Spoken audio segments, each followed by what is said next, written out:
It's Mark Starr from thehopry.com. Hope you guys have had a great week. Today is Friday, and I really wanted to reserve Friday for this beer right here, which is the Silva Stout from Green Flash. As you know, we've been looking at Green Flash all week. On Monday we looked at their Hophead Red, and then on Wednesday we looked at their Imperial IPA. And you know, Green Flash is really well known for making very hop-forward, amazing West Coast style of beers. But this is one that's actually a little bit special even for them. It was a brewery-only release. In fact, I think they sold them in 4-packs only at the brewery. I actually got this one in a trade. It's probably been 6-8 months ago. But anyway, I've kind of been holding on to it for a while. Once I heard we were getting Green Flash in the Kansas City market, I wanted to hold on to it because I knew I'd probably want to focus on Green Flash all week. But a little bit about this beer. If you're familiar with this one over here, which is called the Green Flash Double Stout, this is a beer that they basically take and they age a portion of it in bourbon barrels. And then once they get ready to bottle it, they actually blend just enough of the fresh double stout into this bourbon barrel aged batch to kind of get a really good blend of flavor. Now, I will tell you that, you know, I'm a big fan of their hoppy beers. I've actually had a few of these double stouts, and while it's a really good beer, I don't know, it's not something that I really find myself wanting to drink again and again. It's a little bit on the abrasive side. I mean, it's got good flavor, but I just always kind of feel like it needs to have a little bit more subtlety, maybe even a little bit of age. So I'm really looking forward to the Silva Stout, and you know, really hoping that it takes some of those characters that I do like in the double stout and really sort of accentuates them. You know, because it's going to be aged in bourbon barrels, I'm assuming there's going to be, you know, hopefully some vanilla characters in there. Obviously, you're going to get some oakiness out of there. But there's only one way to find out, and that is to get this baby in a glass and get the party started. All right, here we go. Happy Friday, everyone. All right. And I will set that up there for you guys to take a gander at. Well, you know, as soon as I poured it, I could really already start to get some of that oaky vanilla character right away. But the head on this thing is absolutely beautiful. You know, it's got this really dark, kind of a milk chocolate tan color.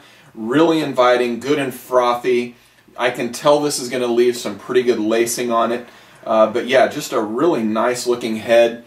And the color is exactly what you would expect, you know, very, very black. In fact, I get a very small amount of that ruby red and sort of, you know, raisin and date color right around the edges. So not the blackest of the Imperial IPAs that I've seen, but it's close. So, well, anyway, I'm going to go ahead and smell it. Not that I already can, but yeah, there's definitely a lot of good oakiness in here. Getting a lot of, you know, like dark chocolate, almost like a dark chocolate pudding. You know, there's kind of this milky, you know, dark chocolate character in there. Definitely getting the dark, you know, roasted malts from, you know, a lot of that barley and grain that they use. Really good amount of vanilla. Really nice floral element to this one that you don't get from the double stout, and that's exactly what I was hoping would have happened. Well, man, that smells really good, and I'm just salivating. So I'm going to go ahead and take a drink and get the weekend started. Cheers, everybody. I hope you enjoyed this week.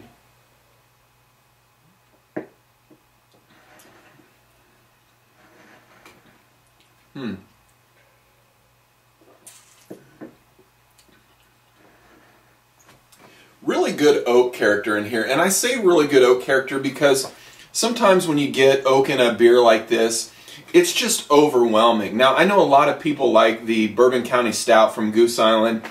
For me, when that one's new, it's just there's way too much bourbon, way too much oak in there for my liking.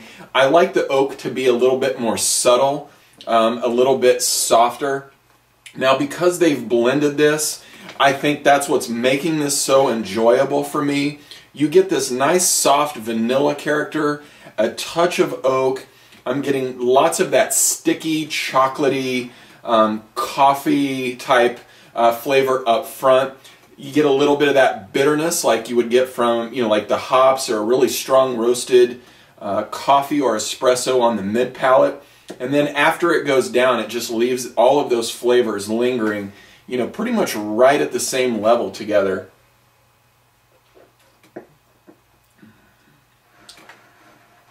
This is a really well-made beer. I'll tell you that much.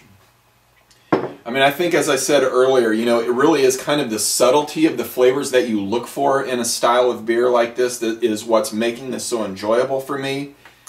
I think they probably could have very easily gone overboard if they'd have aged it or too much of it in oak and not really kind of broken it with some of the double stout. But yeah, this is a really, really good beer. I like it a lot better than the double stout. In fact, I think my wife is really going to love this one too. We actually drank 2 of these last night. Not the biggest fans, but like I said, this is definitely a big step in the right direction. So I'm going to go pour a little bit of this for her and sit back and unwind and enjoy my weekend. And I hope you guys will do the same. And I hope you'll continue to come back. We're almost at 200 sessions.